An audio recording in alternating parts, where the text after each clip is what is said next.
E o Cruzeiro, Gilbert, que tinha essa vaga, Milton, nas mãos. O Cruzeiro tinha a vaga nas mãos. E detalhe, teve uma época do campeonato que o Cruzeiro poderia ter brigado ali pela vaga direta para a Copa Libertadores, tá? Eu não tô falando, Seabra, né? Eu não tô falando nada. O Cruzeiro nada esteve no grupo dos 4 primeiros, não? Sim, o Cruzeiro teve ali, lá. me enganou bem. E pra você ter uma ideia, Gilberto, pegando todos os números do moço aí, ó, do técnico do Cruzeiro hoje, tá? Que ele tem a parcela de culpa dele, que é grande, sim, porque ele é o treinador, ele que monta, enfim, mas não dá para aliviar para os atletas, porque o que a gente tem visto ali, tem jogadores que tecnicamente não funcionaram. O Cruzeiro que, quando o Pedro Lourenço injetou uma grana e o Cruzeiro fez contratações que foram elogiadas por todos os veículos, enfim, só que alguns ainda não encaixaram, ou ainda não deram certo. Ali o Cássio e o Mateuzinho, pra mim, foram os dois que até que salvaram, entendeu? Foram os dois que até o Caio renderam. Jorge começou a fazer o Caio Jorge começou, e hoje faz falta, né? Infelizmente se hoje faz machucou. falta, E o Gilberto, o aproveitamento do técnico do Cruzeiro aí no Campeonato Brasileiro são 21 jogos, 2 vitórias, 7 empates e 12 derrotas. Meu Deus do céu. Você tem noção? Isso pegando ali derrotas. Fluminense e Cruzeiro, tá? Falta de aviso não foi, né? Isso pegando Fluminense e Cruzeiro.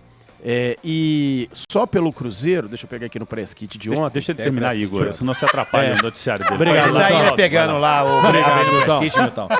Olha só, só pelo Cruzeiro ele são levou 14... pro coração, viu? Ele levou pro coração, viu? Sim. Milton ficou Milton magoado tem com esse o Igor negócio. aí. Ó, Descontou agora, só hein? pelo Cruzeiro são 14 jogos, 2 vitórias, isso colocando os jogos da Sul-Americana também, tá? 14 jogos, 2 vitórias apenas, uma na Sul-Americana e uma no Campeonato Brasileiro.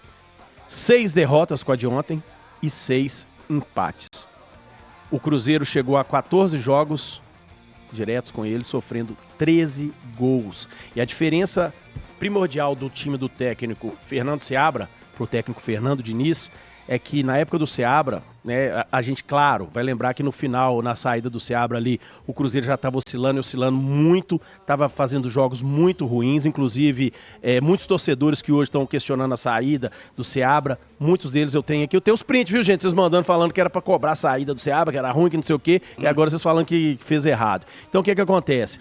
O time do Fernando Seabra, ele tinha um sistema defensivo muito positivo, muito forte. Tá, o Cruzeiro, era difícil fazer gol no Cruzeiro, e o Cruzeiro tinha 2 laterais que voavam. O Mike, meu Deus, isso pode ser um sinal, hein? O Maicon, O Marlon. Que isso? Ô, Mike, vamos embora pra pelada lá da 98. O Marlon e o William, esses 2 estavam voando, inclusive, foram aí eleitos disparados, os melhores da posição durante o período. O William foi convocado para a seleção brasileira, não foi à toa. O William deve estar amando demais, porque o futebol dele sumiu. Enfim, o Marlon, mesma coisa do lado esquerdo. Então, o Cruzeiro, que tinha esses 2 pontos fortes, sumiram com esse esquema do Diniz. O Marlon quase não joga. Você vê o Marlon ontem fez o cruzamento pro gol, depois ele quase fez um golaço, jogando do jeito que ele vinha jogando. Eu até falei. E uma coisa que me chamou a atenção, senhores, Diga. alguns jogadores, o próprio Zé Ivaldo, daqui a pouco eu vou trazer a fala dele, de outros atletas, falando que, não, a gente tem feito tudo que é pedido e é treinado, mas não tá dando certo. Entendeu? Alguns jogadores que você vê que compraram a ideia. A sensação que passa, por exemplo, é que um cara igual o Matheus Pereira não comprou muita ideia. Quando ele vem ao microfone, fala que coisas internas aconteceram. Pedrinho, o senhor que é um cara monstro, o senhor que é o dono do time, cruzeirense, assim, incontestável, né? Tomara que esse ano tenha aprendido com essa questão aí daquela saída, daquela vazada daquele áudio, né? Porque o Cruzeiro com vazamento de áudio é um problema, né? Você lembra do Fala Zezé, Bom Dia Cara? E por aí vai. Enfim, então o Cruzeiro vai precisar se reestruturar. Vai se reforçar? Vai. Independente de vaga para Libertadores ou não, conforme eu já disse. E até na época que a vaga estava muito na cara pro Cruzeiro. Mas o seguinte, cara... Tá acontecendo alguma coisa lá dentro, porque não tem jeito de falar que não tá, não, porque é uma queda vertiginosa. Ô, Gilbert, tinha jogador que não tava conseguindo dar um passe de 2 metros.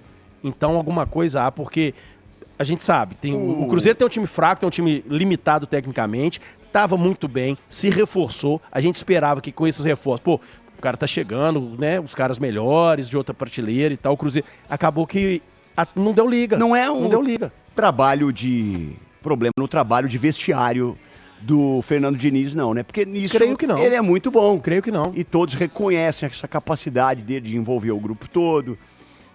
O problema é muito conceito, é muita ideia, é muito autoral o trabalho, e a execução às vezes não funciona porque o jogador também não consegue entender. Mas você tem que entender. E aí é o problema de vir no meio da temporada, talvez com a pré-temporada, a coisa... E você tem que entender a limitação dos seus atletas também. Tem atleta que você vai mandar ele sair jogando, ele vai saber sair jogando. Por exemplo, o Milton, se for botar ele pra ficar lendo texto toda hora, ele vai errar.